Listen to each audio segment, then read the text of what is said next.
Hi friends, this is kind of a different video today. I shared with you that I was trying to focus more on positive things on my YouTube channel and take the negative stuff and put it on a different webpage. So lately, since that time where I was kind of overwhelmed with all that parasite stuff and everything, I have been pondering on joy, and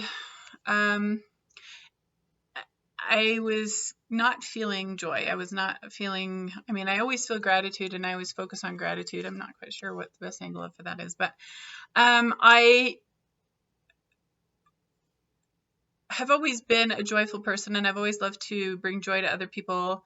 But, and I don't know, part of it might just be the whole parasite thing because it changes the chemicals or whatever. It's not that I'm depressed or whatever. It's just that I was focusing so much on getting these things done, focusing on these specific things that I have to get done, and they're not positive things, and it's not for myself. So I felt like I was living for other people and living for these negative things because I want to help people figure this parasite thing out and get that done, but it was just so much negative and feeling like I had to do this thing for everybody, and I wasn't taking time for myself. So I shared with you that recently I've been putting music on CDs and it's been great. I uploaded some of my favorites in my car and now I just, can just listen to them at will, and it's been wonderful, and I sing along and it's been great. And I haven't put my own music on in 20 years. I just put what my kids wanted to listen to on. And living in a small town, I can't always get the station that I want to listen to. I'm not a real big country fan. And so in a small town, that's kind of what you get. So kind of been loving having my favorite bands, being able to listen to them. So that's been bringing me more joy. And what sparked this whole thing is I wasn't feeling very much joy in my life. And I was feeling I was focusing on all these negatives all the time and replying to really sad stories because people write me and say, I'm having this problem. People think I'm crazy. My kids are, I'm losing my kids to this because they think I'm crazy because I say I have a parasite or the kid has a parasite and I've seen the worms, and it's just a lot of negative stories coming out of it. And those are great. And I love that I can help people with that. But I was feeling like so sad for all of these people that are struggling. And at least I know that I've been diagnosed and I have this parasite, but they don't, they're still struggling. And so I want to help them, but it's such a negative thing to focus on and hear these stories day after day. Every night I type it out and reply to them. And it was so negative. And so I've been pondering for about a month on joy. And I was sitting in my congregation during our sacramental portion of our service, and I was saying kind of a quiet prayer to myself, thinking, my mother named my middle name is Joy, and I always kind of hesitate to share personal things because it's a public forum, but that's why I was kind of focusing on this, because my mother always said to me when she had her first daughter, I'm the second daughter of 8 kids and 4 boys and 4 girls.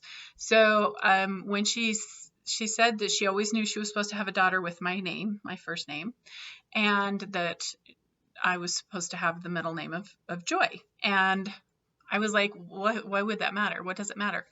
And she said that when she had her first daughter, she looked at her and said, this isn't my name. This isn't her. And so she held that name until I was born. And then she said she looked at me and she knew that this was supposed to be my name. I don't know why that I have to have that first name and middle name Joy, but she felt very strongly that she would have this daughter and her name had to be the specific name. So I love my mother. She's a very spiritual woman, and she would always have these inspirations, and she'd follow them, and then I would be amazed at the things she would do and help people in their lives because she would follow these promptings from God or angels or whatever you believe. But anyway, she would feel these feelings, follow them, and I would see how she would make a difference in other people's lives. So when people get on here and they think I'm crazy because I pray and I feel inspired to do something or whatever, the parasites wouldn't have been discovered had I not followed those dreams and feelings and promptings or whatever you want to term them. So if you look at it that way, then you can consider me crazy, because I do believe that God answers prayers and that he gives us specific information. I believe that he's my Father in heaven and that he will give me answers to prayers if I pray or through dreams or inspiration or whatever. And how do I know it's inspiration? Somebody asked me on a video once, how do I know it's inspiration? I feel that it's something that I wouldn't think of myself. It's something that wouldn't occur to me normally, or it's just a different feeling. It comes kind of through a different way. Now, when I watch somebody, I'm very spiritual, and I do feel these inspirations, and I do have a lot of experiences where I've shared something with people and they're like, that was exactly what I needed to hear, or how did you know to come right now? And I'm like, well, I just felt a feeling and I followed it. And so that has happened a lot in my life where I follow these feelings and it's made a difference in somebody else's life. So one of these experiences happened and I followed this feeling, and I went and visited a woman whose husband had died, and I told her what I felt like I should say to her. I mean, it's not like I see her husband and he tells me what to say. I just feel this feeling that I should go and tell her this specific thing. So I went and I told her the specific thing, and she said that it was very personal to her and nobody could have known that or whatever. And she suggested that I watch Long Island Medium. Now, I have never heard of that before this, and I said, why is that? And she says, well, this woman can speak with dead people. And so it was kind of an interesting thing, because sometimes when I have these feelings, I get a little anxious because I'm like, who wants to go talk to somebody they don't know really well? Because I didn't know this woman very well. I actually worked with her husband before he passed away, and he died suddenly of a massive heart attack, and he was young. And so I knew him. I didn't really know her very well. I mean, I'd seen her at events. Our kids were the same age and in preschool together, but I'd never really sat and spoken to her more than a couple sentences ever. So for me to go say something to somebody I don't really know is kind of awkward, and it's very weird. So I went to her and I said what I said, and she's like, okay, that's kind of spooky, that you can know that or say that, or that you would come and say that to me. And I have also had this experience with when somebody close to me dies. My dear friend Ruth, when she passed away, I felt like I needed to go say some specific things to her children. And I, once again, was panicky because I don't know her children very well. I knew her, but her kids, these ones were out of the home before I knew her very well. So it's very awkward for me to go and tell them these feelings that I have, or thoughts that I have, or thoughts that would come to me. If you don't know the person very well. So anyway, I do have that kind of a gift, I guess, that I can feel. It's a different feeling. I don't know how to explain it. You just kind of know something that you wouldn't normally know, or somebody will come to your mind, and a thought that you should say that to them will come to your mind. And I think most people have this ability and they do it anyway. They just don't realize where the inspiration is coming from. So, but I'm very sensitive to that. And so anyway, I was in our service, and it was a sacrament time in the service, and I was just praying quietly, meditating during this time, and I thought, and I believe that my Heavenly Father God is my Heavenly Father, so I speak to Him in a prayer like He is my Father, and I talk to Him like, asking Him for things or thanking Him for things like I do with my own father. So I was, asking Him, I said, I don't feel joy in my life. I'm feeling like I'm living for everybody else, and I'm trying to figure out this parasite and figure out all these. I'm researching a lot, trying to find answers to this. I'm working on this other thing with family history with my mother, and trying to still take care of my kids and their needs and take care of a house and a yard. And I feel like I'm just living to exist, and my health is so bad.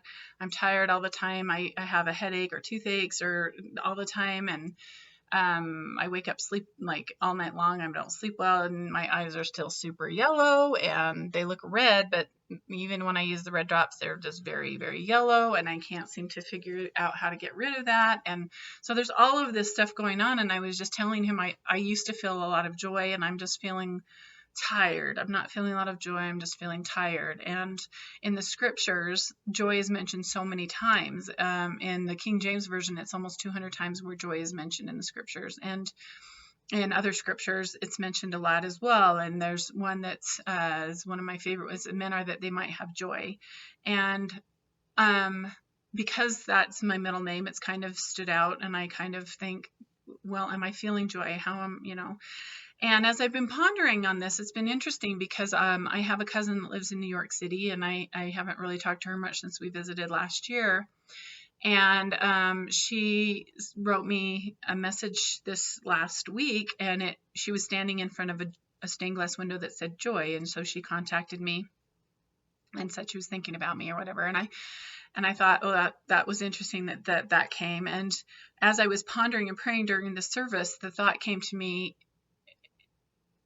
your name is not joy because you need joy. Your name is joy because you bring joy to others. And that was the feeling the answer that I felt God was giving me, was that I was feeling selfish because I was feeling overwhelmed. I was like, well, I'm not feeling joy, but the answer was, well, you bring joy to others. And that, when I pondered on that for a minute, I was like, okay, that is so true, because I always have planned the family activities where like games and fun. And I would always, if you look at my blog, I have a niece that's into art, and I always ask her to bring her art to our activities, our family things, and show me her art. And I always will, when I see my nephews and nieces and they've got a new baby, I will go and, oh, tell me about your baby, and just ask him to talk to me about it. And my mother was very good that way. My mother was just very good at bringing out people's talking about themselves and things that bring them joy, and she would bring joy to others. She would make everything fun. She had a costume rental business. She would dress up like a fairy and she'd go to the bad girl schools or places and do counseling and charm sessions and teach them how to do their hair and their makeup. She was a beauty queen for the nation, so she knew about all of the color coding and the charming and how to do your makeup and your hair for your face type. And she would teach the girls at these places, volunteer, to how to dress for success and how to start a conversation, and how to keep the conversation going, and to learn about other people and get them talking. And she would teach all these type of classes her whole life, my whole life, and her before I was born. I've got audio recordings of her teaching these kind of things. And she would bring speakers in that would be knowledgeable on a subject so that she could learn, and she would sell tickets or invite people to the classes so that she could learn for free and yet get that really good speaker in. She was just very amazing that way at bringing joy to other people and improving them and how to help them improve and bringing joy into their life. And so I just thought it was really interesting. I was like, okay, I do have that aspect. And my cousins will all say to me, I just love your mom. She was always the fun aunt. She would always make it fun. And I thought, I always want to be the fun aunt, so in my life growing up, people would say that to me, your mom is so fun. And I thought, I want to be the fun aunt. I want to be the fun person in the group. I want to be the one that brings joy. So I always plan games and bring puzzles, and we go to the dunes, and I would take golf clubs and golf balls, and we'd have the farthest hitting in the dunes. And so I would try to bring stuff for every age. And so that is really who I am. I'd bring the hand crank ice cream machines to the dunes and all of these things that would bring joy to everybody in the different ages. And so that is truly, that is me.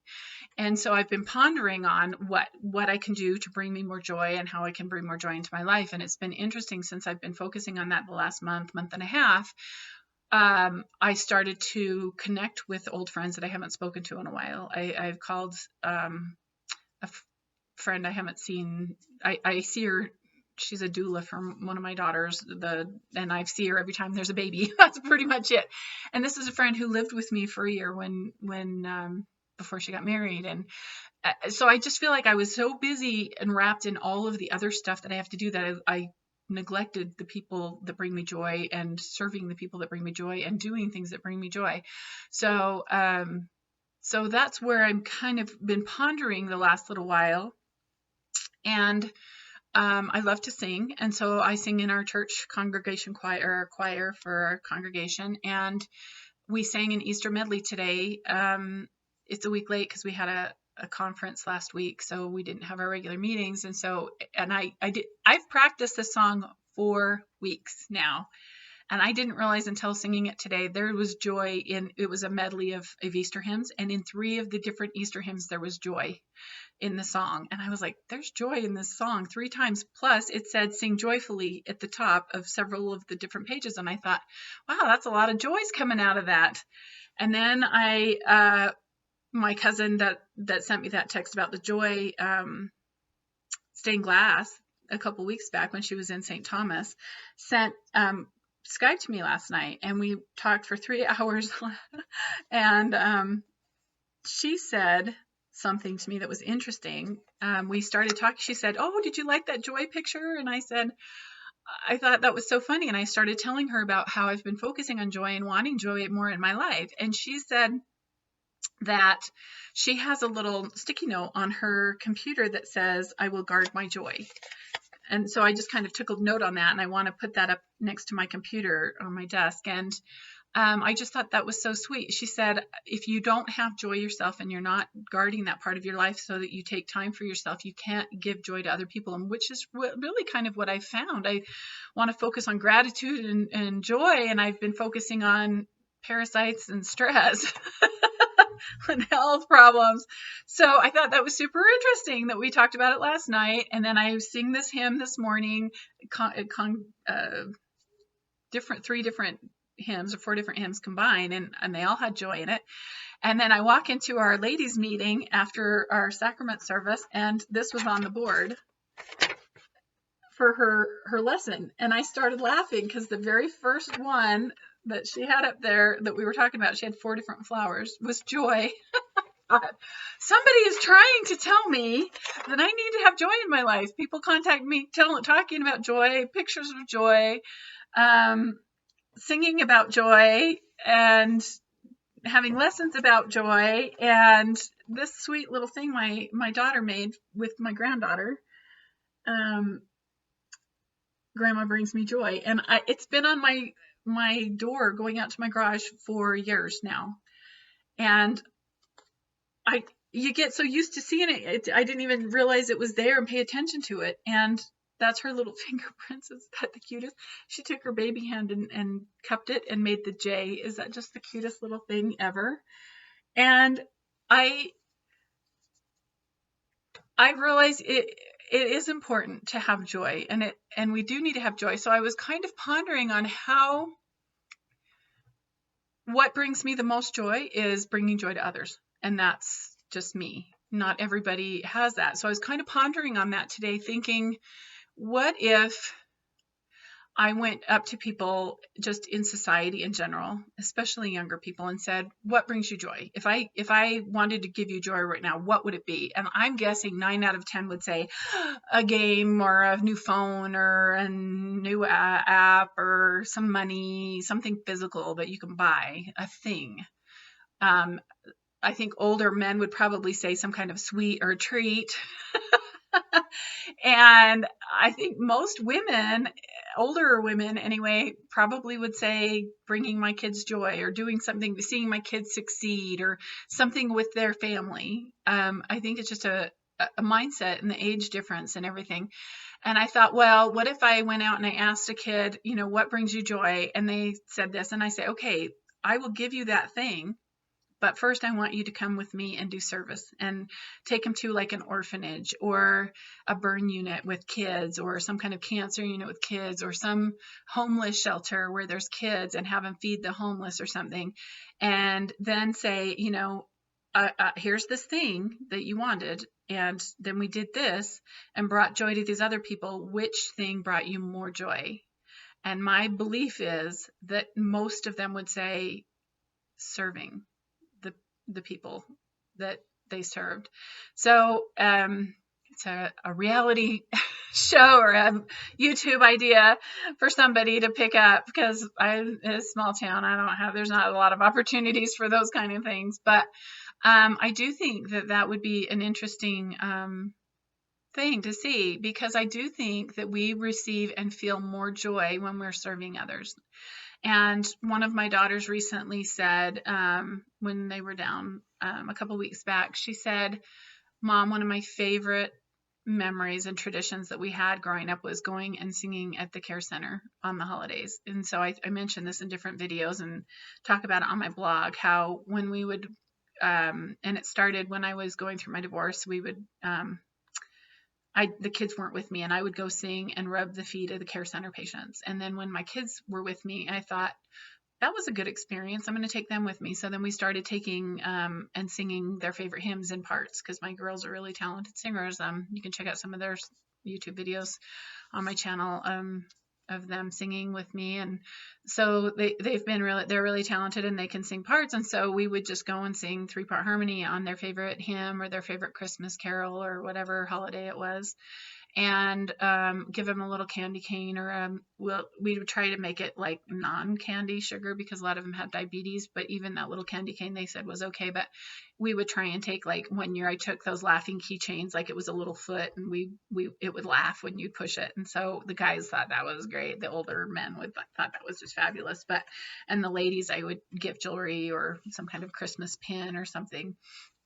So one year I gave out little teddy bears. I bought bulk that were just really cute. So we always try and give them a gift and leave them with some kind of uplifting song. So I thought that was really interesting. We've got a lot of traditions in my family. My family has lots of camping and skating parties and going to the lake and Easter egg hunts, and then in our family individually, we have traditions that we do. So I thought that was really cool that was the one particular thing she mentioned that was her favorite tradition that we had as a family. So I do think that if that was done, I mean, maybe they've done studies. I didn't take the time to research that. I was researching how many times joy shows up in the scriptures, but I think that it's true. We find joy in service. And so I just hope you'll reply in the comments what brings you joy and how you find joy, or also how you keep joy in your life, because I've had to kind of take a step back for a minute and find out what brings me joy. Music brings me joy. Sharing music brings me joy. Visiting with friends brings me joy. So I contacted another longtime friend. She's a friend I've had since I was 12 when I moved just before my 12th birthday. She was my best friend for many years. And then I left for an exchange student, and she kind of got a different group of friends. But she's seriously one of the kindest, sweetest people I know. And so I contacted her again yesterday and told her to give me a call when she has a minute, because I just wanted to visit with her. But so I've been reaching out to my friends and taking time for myself and doing some fun things. Like I said, we went to a concert, went to a play, went and did that blown glass experience. You can see the videos on my YouTube channel or check out my blog for all the things that I've been doing to bring myself joy, so that I will have more to share and more to give. It just got really kind of negative for a minute there, just doing parasites and other things all the time. So I'm trying to, like I said, focus on joy. So hopefully I didn't bore you to death, but I just wanted to kind of share that inspiration that I've had recently about joy, and pondering on it. And maybe you can reach out and do some service and see if that brings you more joy, or if you're feeling that you're missing joy, ask yourself, specifics. What brings me joy? What can I do to bring myself more joy? Because like my cousin said, I will guard my joy and make sure that I am fulfilled and have that, so that I can share it with others. My cup runneth over with joy. So anyway, so I wanted to share that, and I hope you are having a wonderful day. And I appreciate you watching and sharing and liking and subscribing and all of those things. And I hope you have a very, very blessed day.